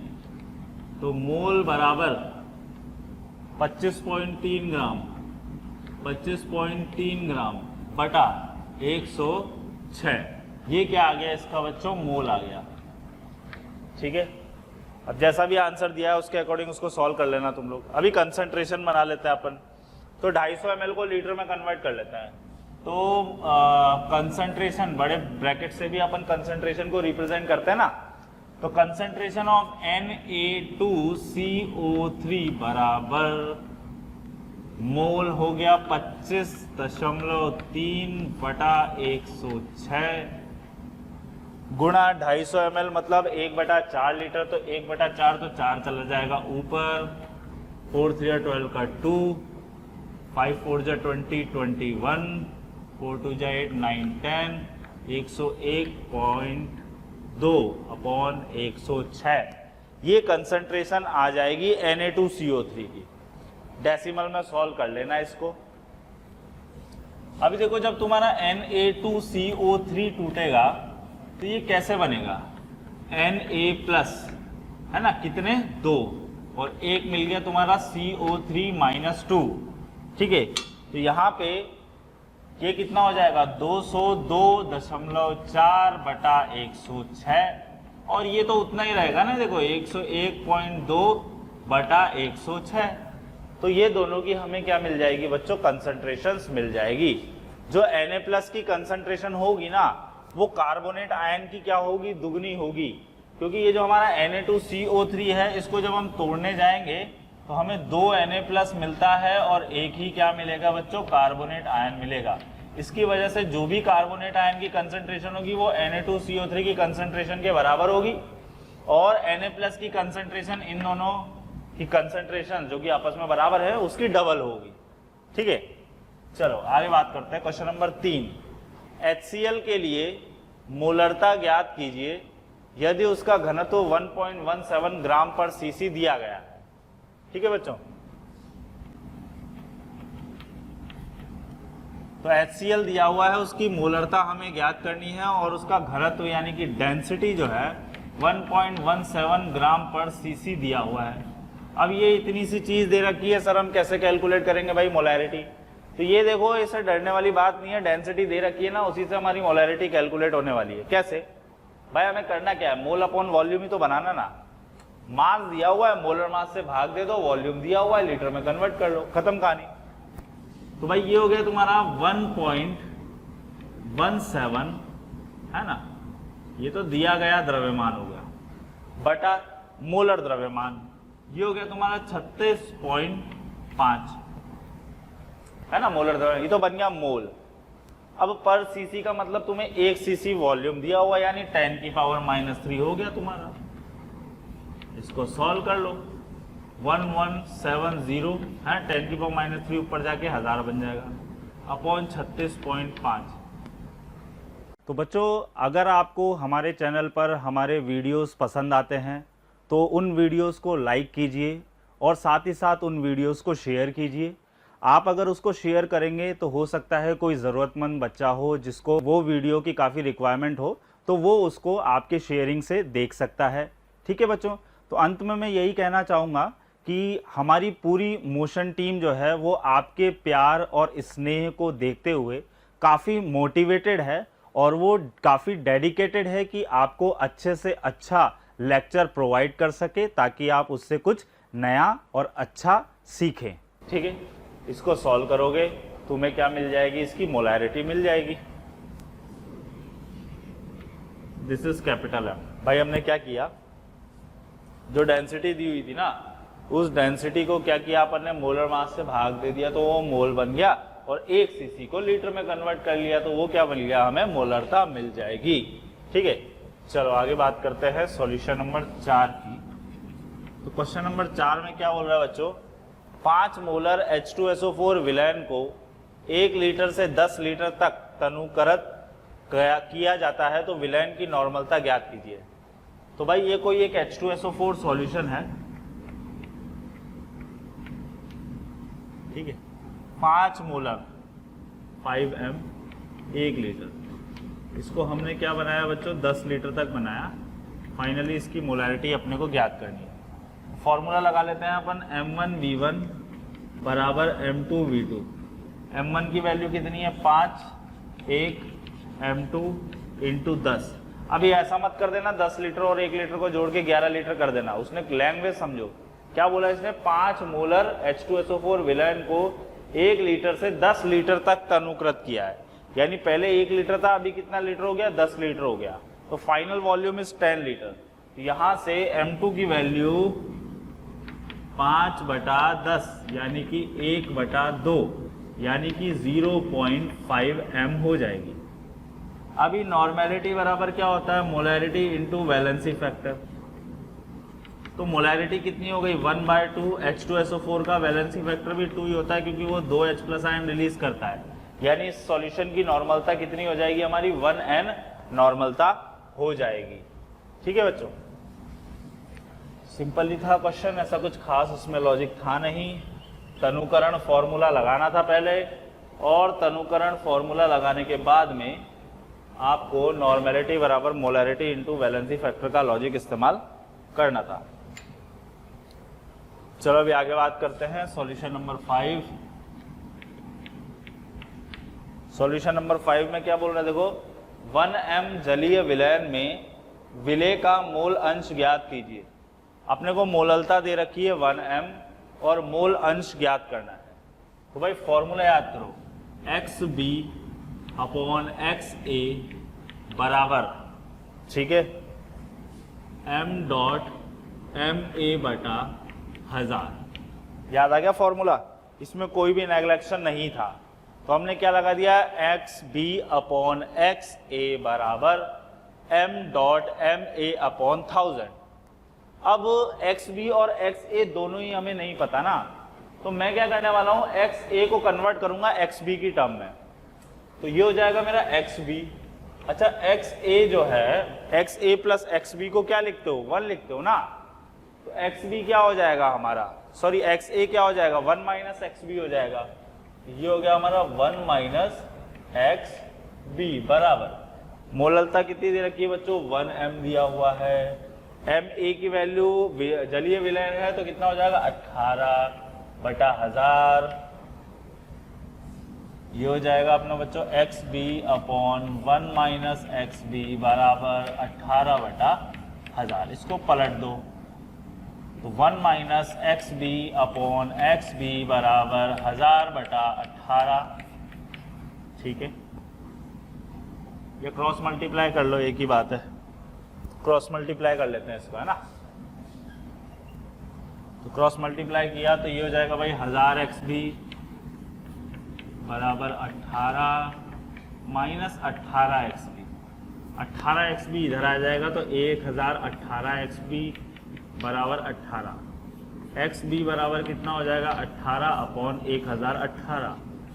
2 5 जा 10, 2 9 जा 18, 2 9 जा 18, 9/509 हमारा क्या हो जाएगा, विलेय का मोल अंश हो जाएगा। ठीक है बच्चों, तो इस तरीके से हमें क्या करना है, इसके अंदर कैलकुलेशन करनी है कि भाई है ना, प्रीवियस ईयर क्वेश्चंस के कुछ ये क्वेश्चन थोड़ा सा अच्छा आया था, देख के कई बार कंफ्यूजन सा हो जाता है कि यार कैसे होगा। अब देखो ये क्वेश्चन विदाउट दिस फॉर्मूला, इस फॉर्मूले के बिना ये वाला सवाल हमारा होता भी नहीं, ये फॉर्मूला भी हमने सीखा हुआ है। ठीक है, चलो कुछ और क्वेश्चंस देखते हैं। चलो बच्चों पहला सवाल देखते हैं, इसमें हम पहले सवाल में क्या बोल रहा है, 250 ml 2m HNO3 बनाने के लिए HNO3 के कितने द्रव्यमान की आवश्यकता होगी, और 70% HNO3 विलयन जो है आपको दिया हुआ है। ठीक है, तो 250 ml 2m HNO3 बनाने के लिए HNO3 के कितने द्रव्यमान की आवश्यकता होगी। तो भाई मोलरता, ठीक है, मोलरता बराबर क्या हो जाएगा, विलेय के मोल बटा विलयन का आयतन किसमें, लीटर में। 250 ml और 2m है तो NB की बात कर लेते हैं, तो 2 हो गया और वॉल्यूम हो गया 250 ml मतलब 1/4 लीटर, यानी सीधे सीधे 1/2 मोल अपने को HNO3 का मिल गया। ठीक है, अभी अपने को क्या निकालना है, वेट निकालना है, तो ये हो गया 1/2 और HNO3 का मोलर द्रव्यमान 48, ठीक है, O3 का 14, नाइट्रोजन का और 1 8 4 12 13 का 3 4 5 6 63 हो जाएगा। ठीक है, तो 2 3 जा 6 और 2 1 जा 2, 2 5 जा 10, 31.6 ग्राम हमें किसकी आवश्यकता होगी, HNO3 की आवश्यकता होगी। ठीक है, अभी आगे क्या बोल रहा है, 98%, अगला क्वेश्चन क्या है हमारा, 98% W/W जलीय H2SO4 जिसका घनत्व 1.80 ग्राम पर ml है। ठीक है, ये बेसिकली एक सॉल्यूशन है, ठीक है, किसका, H2SO4 का। इसमें क्या दिया हुआ है आपको, 98% W/W दिया हुआ है, जलीय H2SO4 का घनत्व, इसकी डेंसिटी कितनी है, 1.80 ग्राम पर ml दिया हुआ है का 0.1 m 1 लीटर बनाने के लिए भाई हम इसका कितना आयतन लें कि वो जो है हमारा फाइनली जो सॉल्यूशन बनेगा उसका कितना हो, 0.1 m 1 लीटर बने। तो पहले इसके लिए तुम क्या कैलकुलेट कर लो, कंसंट्रेशन कैलकुलेट कर लो। तो यहाँ पे डेंसिटी दी हुई है, परसेंटेज W/W दिया हुआ है, तो मोलैरिटी बराबर percentage W/W into density into 10, ठीक है, upon molar mass of solute. ये वाला फॉर्मूला हम लोग इस्तेमाल कर लेते हैं। तो मोलैरिटी बराबर परसेंटेज W/W कितना हो गया, 98, डेंसिटी कितनी दे रखी है अपने को, 1.80 into 10 upon molar mass of solute कितना हो जाएगा, 98, 98 से 98 कट गया, यानी 18 m जो है इसकी मोलरता आ जाएगी। अभी हम क्या करेंगे, तनुकरण फॉर्मूला लगा लेंगे, तो उससे मिलेगा हमें m1v1 बराबर m2v2। m1 की वैल्यू की बात करते हैं, m1 की वैल्यू कितनी आ गई बच्चों, 18 आ गई। v1 की बात करते हैं, v1 हमें निकालना है। m2 की बात करें तो 0.1 यानी 1/10 हो गया, और v2 1 हो गया, तो v1 कितना हो जाएगा तुम्हारा, 180 लीटर, यानी 180 लीटर तुम्हें क्या होगी, सॉल्यूशन 1 की आवश्यकता होगी, जिसको इस्तेमाल करने पे हम क्या कर सकते हैं, 0.1 m 1 लीटर, ठीक है, बना सकते हैं तनुकरण करने पे। तो ये था हमारा क्वेश्चन नंबर 2। अभी चलते हैं हम क्वेश्चन नंबर 3 पे। क्वेश्चन नंबर 3 के अंदर क्या बोल रहा है अपने को, 2.5 लीटर 1 m NaOH विलयन को यदि 3 लीटर 0.5 m NaOH विलयन में मिलाया जाए तो फाइनली जो हमारा विलयन बनेगा उस विलयन की हमें क्या ज्ञात करनी है बच्चों, मोलरता ज्ञात करनी है। मोलरता या नॉर्मलता कुछ भी दे सकता है, हालांकि इस केस में तो आंसर सेम ही होगा क्योंकि वैलेंसी फैक्टर कितना है, 1 है। तो 2.5 लीटर, भाई यहाँ पे सिंपल सा फॉर्मूला लगाना है अपने को, कौन सा, जिसमें इंटरमिक्सिंग करते हैं हम, है ना। तो कौन सा फॉर्मूला है वो हमारा, m बराबर m1v1 plus M2V2 upon V1 plus V2, और उसने यहाँ पे हमसे कोई वाटर वगैरह भी ऐड नहीं करवाया है। तो M1 की वैल्यू हो गई भाई 1 इंटू 2.5, M2 की वैल्यू हो जाएगी हमारी 0.5 इंटू 3 डिवाइडेड बाय 2.5 लीटर और 3 लीटर यानी कि 5.5 लीटर। बस सॉल्व कर लो इसको, हमारे पास आंसर मिल जाएगा भाई। ये हो जाएगा हमारा 2.5, ये हो जाएगा 1.5 अपॉन 5.5 यानी कि 4 अपॉन भाई 2.5 और 1.5 कितना हो जाएगा 4 अपॉन 5.5। इसको हम लोग सॉल्व कर लेंगे, फाइनली हमें क्या मिल जाएगी, इसकी मोलैरिटी मिल जाएगी। ठीक है, अगले क्वेश्चन पे चलते हैं। सॉल्यूशन नंबर 4 क्या बोल रहा है, द्विक्षारीय अम्ल। द्विक्षारीय अम्ल क्या होता है, जो 2H+ आयन का त्याग करता है। तो द्विक्षारीय अम्ल जिसका मोलर द्रव्यमान कितना है 200 है, कि कितने द्रव्यमान की आवश्यकता होगी 0.1 N 100 ml विलयन बनाने के लिए। फॉर्मूला लिख लो, नॉर्मेलिटी बराबर WB upon equivalent mass, equivalent mass मतलब molar mass upon valency factor into volume of solution in litre. ठीक है, तो ये कुछ फॉर्मूले हमारे पास बन के आ गए हैं। ये फॉर्मूला हमारे पास आ गया है, इसमें हम वैल्यू पुट करते हैं। नॉर्मेलिटी कितनी तरह की है 0.1 का मतलब 1/10। वेट ऑफ सॉल्यूट हमें निकालना है, वैलेंसी फैक्टर हो गया 2, मोलर द्रव्यमान हमें दिया हुआ है 200, वॉल्यूम ऑफ सॉल्यूशन 100 ml का मतलब 0.1 लीटर, 0.1 लीटर का मतलब 1/10 हो गया। 1 0 ये कैंसिल आउट हो गया, ये कैंसिल आउट हो गया, ये कैंसिल आउट हो गया, तो सीधे सीधे WB की वैल्यू कितनी हो गई 1 ग्राम। यानी जो हमारा द्विक्षारीय अम्ल है उसके कितने द्रव्यमान की हमें आवश्यकता पड़ने वाली है 1 ग्राम की। ठीक है, चलो लास्ट सवाल देखते हैं। सांद्रता इकाई जो तापमान पर निर्भर नहीं करती। तो भाई तापमान पर निर्भर कौन नहीं करती, जिसमें आयतन नहीं आएगा। तो क्या इसमें आयतन आता है, तो ये निर्भर करेगी, इसमें आयतन है ये भी निर्भर करेगी, ये आयतन है ये भी निर्भर करेगी। मोललता ही एक ऐसी इकाई है जिसके अंदर हमारा आयतन नहीं आता। मोललता का जो फॉर्मूला होता है वो होता है, ऊपर की तरफ हमारा आता है विलेय के मोल और नीचे की तरफ आता है विलायक का द्रव्यमान, वो भी किसके अंदर, किलोग्राम के अंदर। और इसीलिए जो है ये हमारा तापमान पर निर्भर नहीं करती है। चलो अभी बच्चों हम एक फॉर्मूला और देखते हैं जो है कि हमारा है पार्ट्स पर मिलियन। चलो बच्चों एक दो छोटे छोटे फॉर्मूलेज और हैं जिनके ऊपर वैसे तो कभी क्वेश्चन आता नहीं है, बट इनडायरेक्ट वे में वो क्वेश्चंस में कभी यूज कर ले तो आपको उसका आइडिया होना चाहिए ना। तो इसमें सबसे पहला जो हमारा फॉर्मूला है वो है पार्ट्स प्रति मिलियन। तो हेडिंग डाल लो पार्ट्स प्रति मिलियन, यानी कि पार्ट्स पर मिलियन। अब मिलियन का मतलब क्या होता है 10⁶। ऐसा ही एक और फॉर्मूला चलता है बिलियन।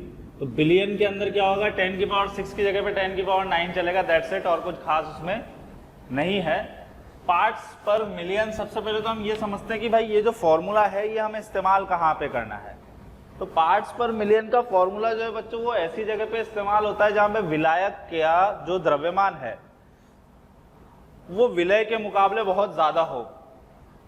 जैसे मान लो पानी के अंदर कोई अशुद्धता है, तो भाई अशुद्धता की जो द्रव्यमान होता है ना वो पानी के मुकाबले बहुत ही कम होता है।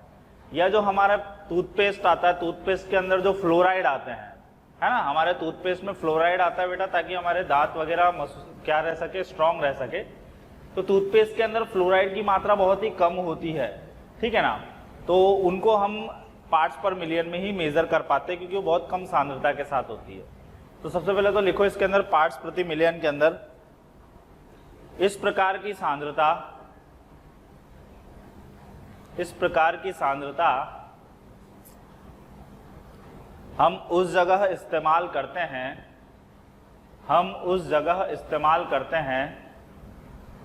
जहां पर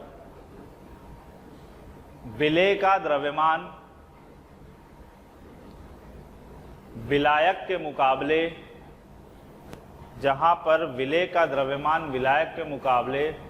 बहुत अधिक कम होता है। ठीक है बच्चों, विलेय का द्रव्यमान क्या होगा, विलायक के मुकाबले बहुत कम होगा, या यूं बोल लो कि विलायक का द्रव्यमान जो है वो विलेय के मुकाबले बहुत ज्यादा होगा। ठीक है, चलो एग्जाम्पल लिखो, कहाँ कहाँ पे हम यूज करते हैं ना वो एग्जाम्पल लिख लो। एग्जाम्पल में लिखो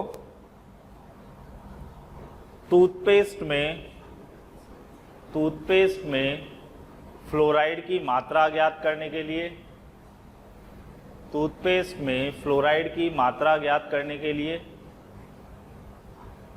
अगला लिखो जल में अशुद्धता ज्ञात करने के लिए, जल में अशुद्धता ज्ञात करने के लिए। और तीसरा लिखो हवा में प्रदूषण की मात्रा ज्ञात करने के लिए, हवा में प्रदूषण की मात्रा ज्ञात करने के लिए। तो ये कुछ ऐसा एग्जाम्पल है बेटा जहाँ पे हम पार्ट्स पर मिलियन का इस्तेमाल करते हैं ना। अभी फॉर्मूला देखते हैं, देखो पार्ट्स पर मिलियन ppm बराबर वेट ऑफ सॉल्यूट यानी कि विलेय का द्रव्यमान अपॉन वेट ऑफ सॉल्यूशन गुणा 10 की पावर 6। अब ये जो फॉर्मूला तुमने लिखा है ये फॉर्मूला तुम्हें देखने को बहुत ही कम मिलेगा। उसका कारण ये है जो वेट ऑफ सॉल्यूशन होता है, वेट ऑफ सॉल्यूशन को हम लोग क्या लिख सकते हैं, weight of solute plus weight of solvent. तो सॉल्यूट का जो वेट था, द्रव्यमान था, वो तो विलायक के मुकाबले बहुत कम था। तो यहाँ पे मैं विलेय के द्रव्यमान को हटा ही देता हूँ, केवल विलायक ही लिख देता हूँ, ठीक है ना। तो यहाँ पे क्या हो जाएगा, पार्ट्स पर मिलियन यानी कि ppm बराबर विलेय का द्रव्यमान बटा विलायक का द्रव्यमान, दोनों सेम यूनिट में पुट करोगे ग्राम में, गुणा 10 की घात 6। ये हो गया बच्चों हमारा पार्ट्स पर मिलियन। ऐसे ही अगर पार्ट्स पर बिलियन होता ना तो क्या फॉर्मूला बनता है, WB अपॉन WA गुणा 10 की घात 9, ठीक है, ये फॉर्मूला बन जाता। इसका सिग्निफिकेंस समझते हैं कि भाई मतलब क्या है। तो सिग्निफिकेंस जरा समझो। मान लो कहीं पे तुम्हें दिया कि भाई ये जो जल है, इस जल की अशुद्धता है 10 ppm। कितनी है बच्चों, 10 पार्ट्स पर मिलियन। इसका मतलब क्या है कि अगर तुम 10 की पावर 6 ग्राम विलयन का ले रहे हो, किसका ले रहे हो, विलयन का, उसमें केवल 10 ग्राम ही क्या है हमारा, अशुद्धता है, ठीक है ना। तो 10 ppm का मतलब क्या हो गया अपना, वेट ऑफ सॉल्वेंट कितना हो गया बच्चों, 10 की पावर 6 ग्राम, या सॉल्यूशन बोल लो 10 की पावर 6 ग्राम। और वेट ऑफ सॉल्यूट कितना हो गया अपना, 10 ग्राम हो गया। तो कुछ इस तरीके की कहानी है, ठीक है। चलो भाई सिंपल सा न्यूमेरिकल बनना है। इसके ऊपर बोला 10 ग्राम कैल्शियम कार्बोनेट है ना, कितने 10,000 ग्राम जल के साथ में वैल्यूज पुट करनी है, सॉल्व करना है, सीधे आंसर मिल जाएगा अपने को, ठीक है। चलो भाई अभी आगे बढ़ते हैं। वॉल्यूम स्ट्रेंथ, अगली हेडिंग डाल लो, volume strength of H2O2 solution. Volume strength of H2O2 solution. Volume strength of H2O2 solution क्या है बच्चों, समझो जरा। देखो हमारे पास जो H2O2 सॉल्यूशन होता है ना, ये जो H2O2 है, ये क्या होता है, ऑक्सीकारक होता है, यानी कि ऑक्सीडाइजिंग एजेंट होता है, यानी सामने वाले का ऑक्सीकरण करता है, खुद का रिडक्शन करता है, ठीक है। ये पढ़ा हुआ है हमने 9-10 में भी। अगर नहीं पढ़ा हुआ, जिसको नहीं याद आ रहा, अभी रेडॉक्स चैप्टर में हम इसको पढ़ेंगे भी। फिलहाल इतना ध्यान रखो, H2O2 टूट जाता है H2O plus half of O2 के अंदर। अब इसके आधार पे, ऑक्सीजन के निकलने के आधार पे हम क्या करते हैं, H2O2 को रेटिंग देते हैं। मान लो ये हमारे पास कोई एक H2O2 है, ये H2O2 का सॉल्यूशन है, इसके ऊपर लिखा हुआ है 10V। कितना लिखा हुआ बच्चों, 10V। तो इसका मतलब क्या है, इसका मतलब ये है अगर मैं इसका 1 लीटर सॉल्यूशन लूंगा ना, तो ये 10 लीटर मेरा ऑक्सीजन गैस प्रोड्यूस करेगा। अगर मान लो यहाँ रेटिंग लिखा हुआ है 5V का मतलब क्या है, अगर मैं इसका 1 लीटर लूंगा ना इस सॉल्यूशन का, तो यह हमें 5 लीटर क्या प्रोड्यूस करके देगा, ऑक्सीजन गैस प्रोड्यूस करके देगा। ये सिंपली इसका मतलब होता है। तो ये 10V 5V ये बेसिकली क्या होती है, स्ट्रेंथ होती है उस H2O2 सॉल्यूशन की। अब मान लीजिए ये H2O2 सॉल्यूशन की स्ट्रेंथ तुमको दे दी और मोलरता कैलकुलेट करने को बोली, तो ये होती है V/11.2, और अगर नॉर्मलता कैलकुलेट करने को बोल दे तो V/5.6। सिंपल सा फॉर्मूला है, डायरेक्ट ध्यान रखो। सबसे पहले तो मतलब समझो, जो भी स्ट्रेंथ दी है उतने लीटर वो ऑक्सीजन प्रोड्यूस करेगा। अगर मैं उस H2O2 का 1 लीटर लेता हूं, यानी अगर मैं यहाँ पे 10V सॉल्यूशन है, इसका 1 लीटर लूंगा, तो मेरे को 10 लीटर क्या मिलेगा, ऑक्सीजन गैस मिलेगा। 5V है रेटिंग मान लो, यानी अगर मैं इसका 1 लीटर लूंगा तो 5 लीटर हमें क्या मिलेगा, ऑक्सीजन गैस प्रोड्यूस होगी। अब मोलैरिटी बराबर V/11.2 और नॉर्मेलिटी बराबर V/5.6। मान लो 10V दिया हुआ है, या 10 पुट कर दो मोलैरिटी आ जाएगी, या 10 पुट कर दो नॉर्मेलिटी आ जाएगी।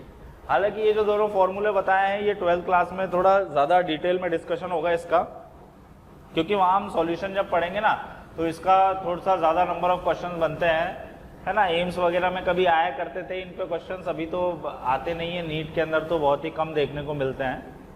तो बच्चों ये था हमारा कंसंट्रेशन से रिलेटेड टॉपिक। अभी हम नेक्स्ट चैप्टर स्टार्ट करेंगे, इसको यहाँ पे वाइंड अप कर रहे हैं। बाकी जो डिटेल है, बाकी जो इसके दोबारा से रिवीजन में आएगा आपके 12th क्लास के अंदर। तो 12th क्लास में रिवाइज करने से बढ़िया 11th क्लास में अच्छे से इसको पढ़ लो, सारे फॉर्मूलेज अच्छे से याद कर लो, ठीक है ना बच्चों। तो फिर नेक्स्ट लेक्चर के अंदर हम अगला चैप्टर स्टार्ट करेंगे। तो इस पे DPPs, मॉड्यूल्स जो भी हैं आपके, है ना, मोल कंसेप्ट का पूरा मॉड्यूल कर डालो। मोल कंसेप्ट के अंदर ही 11th क्लास में ये कवर अप हुआ है आपका। पहला जो चैप्टर है ना मोल कंसेप्ट, उसी में ये कवर अप हो चुका है। तो पूरी की पूरी शीट इसका सॉल्व कर लो, ठीक है। देखो बच्चों, डाउट ऐसा नहीं है कि डाउट एक बार तुमने सॉल्व किया और वो तुम्हारा डाउट बन गया। एक बार में कोई भी चीज़ डाउट नहीं होती है। एक बार में अगर सॉल्व नहीं हो रही है तो उसको दोबारा से अगले दिन ट्राई करो, फिर नहीं हो रही फिर ट्राई करो। 2-3 बार ट्राई करने के बाद भी अगर नहीं हो रही है, इसका मतलब फिर कहीं ना कहीं कंसेप्ट की मिसिंग है। तो वो आपका टीचर से पूछना वाजिब सी बात है। लेकिन आप पहली बार में सॉल्व कर रहे हो, देखा आपने यार ये तो 5 लाइनों का सवाल था, ये तो मेरे बस की बात नहीं है, तुमने छोड़ के सीधे डाउट पूछ लिया, तो टीचर तो बता देगा लेकिन तुम्हें कैसे आएगा जब तक तुम हाथ से सॉल्व नहीं करोगे। देखो तुम्हें आने वाला नहीं है ना। तो कोशिश करो ज़्यादा से ज़्यादा क्वेश्चन अपने हाथ से सॉल्व करो। बहुत ही अच्छा चैप्टर है, मल्टीपल जगह यूज आने वाला है, ठीक है बच्चों। चलो फिर मिलते हैं अगले लेक्चर में नए चैप्टर के साथ में। Thank you very much. तो बच्चों, अगर आप चाहते हैं कि हम जो यहाँ पर पढ़ा रहे हैं, डिस्कस कर रहे हैं, लेक्चर्स जो भी आ रहे हैं वो आप तक पहुँच सके, आपको अवेलेबल हो सके, तो आप आज ही हमारे नंबर्स पर कॉल कर सकते हैं। हमारा जो कॉन्टैक्ट नंबर है वो है बच्चों 180021217999, ठीक है बच्चों। तो इस पे आप लोग कॉल कर सकते हैं और हमारे वीडियो लेक्चर्स आप तक पहुंच जाएंगे।